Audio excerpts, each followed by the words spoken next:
Hey guys, welcome to Traditional Bow Hunting Wilderness Podcast. Quick video here for you. I might have done one of these 4 or 5 years ago, but I'm prepping. I just made a new bowstring. It is 3 weeks before hunting season, and it is tradition for me to make a new string that I will use through the whole season, and we're going to put silencers on it. I use my own variety of silencers, okay? I don't buy ones that are out there. Nothing wrong with the ones that are made, but I've been doing this for over 20 years. I like yarn, because yarn is very, very lightweight and really does a good job quieting it. When yarn gets wet, it gets very heavy and it changes the dynamics of how that string moves. So I don't like to use just yarn. I also like cat whiskers. The problem with cat whiskers are they're heavy and by themselves they make a noise. You hear, when you shoot, you hear right by your, these little things whipping, these little cat whisker things, the rubber strings bouncing around bothers me. So I actually use a combination of basically half yarn like this and half of a cat whisker. So we're going to take a cat whisker here and I'm going to show you how we do this. So I take one, you know, they come in a pair. I take one and I'm going to cut it right in half like that. So missed piece in there. So now we have 2 halves of cat whiskers and the yarn. Now how I organize this, we'll throw that aside right now. We'll save that for another time. I'll show you what I do because this is very, very scientific. I take the yarn and I stretch it across about yay far. That's what I go. And then I put my finger right there. And I cut it right about that length. So now we have a piece of yarn that is about as far as I can reach for the most part. Line the ends up. I take my knife, run it right down the middle, pop. There it goes that way. Take them, stretch them out. Make sure those 2 ends are as even as I can because I will trim those at the end. Bring it down, right there like that. Cut.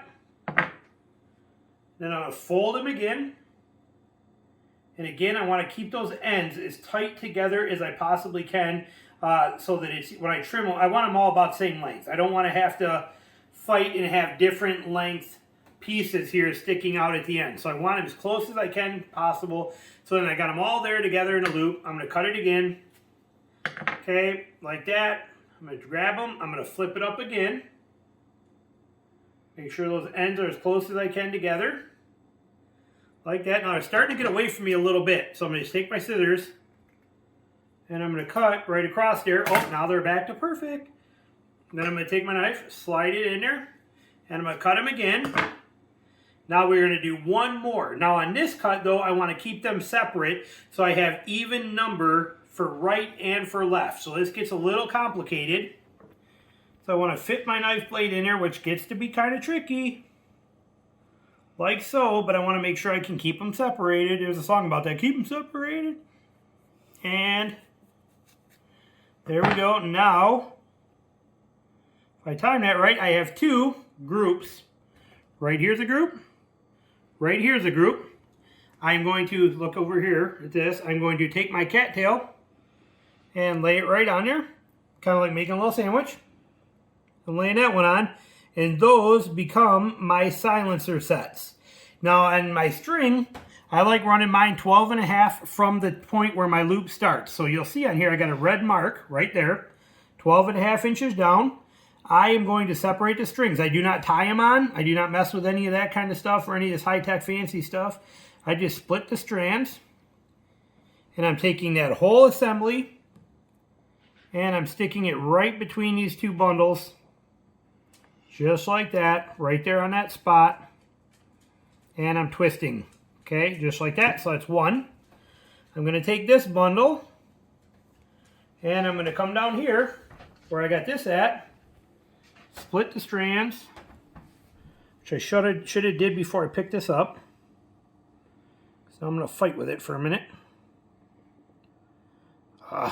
Need more slack. We're going to have to set that down. Start over. Hold on. All right, then we want to untwist these. Separate them. I got one brown one over there somewhere here. Hang on. I want to get it between actual... There we go. Right? Nope, still got one dark brown one over there. Come on, dude. Seriously here. All right, well, we're just going to leave it. We're just going right for it. We're going to risk it. We're going to see what happens. We're just going to stick it right in there like that. Then we're going to twist that Just like that, squish it right up.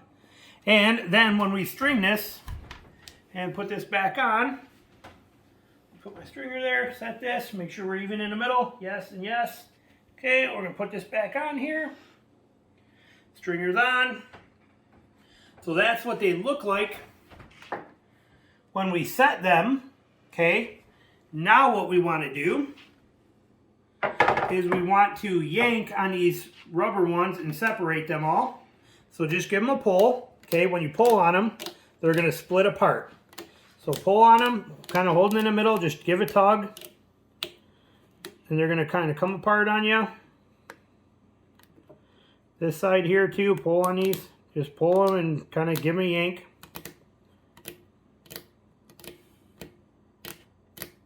Like so. Same on this side. Take this, just give it a pull. Kind of separates them out. As you shoot them, they will separate more on their own too. But that is what that looks like. Let's do this side. Same kind of thing, grabbing the cattails here, or cat whiskers, whatever they call them, and just giving them a pull. Get them to separate good.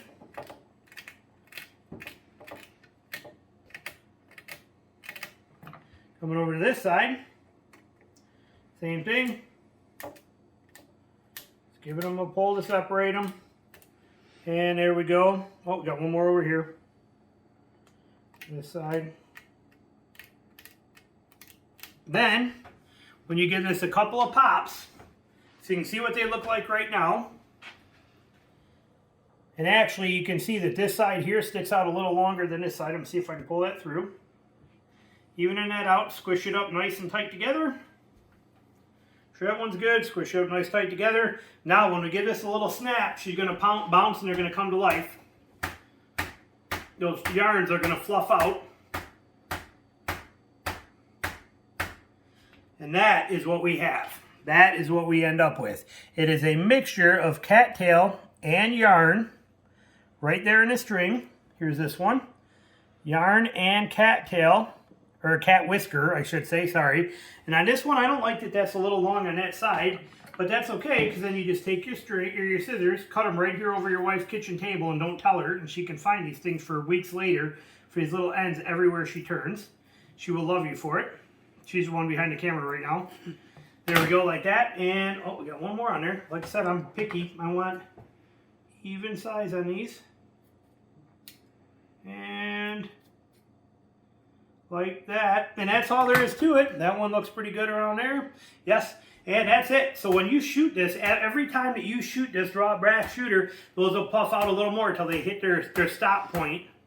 About right there. But that is exactly what they look like, and that is how I make my silencers.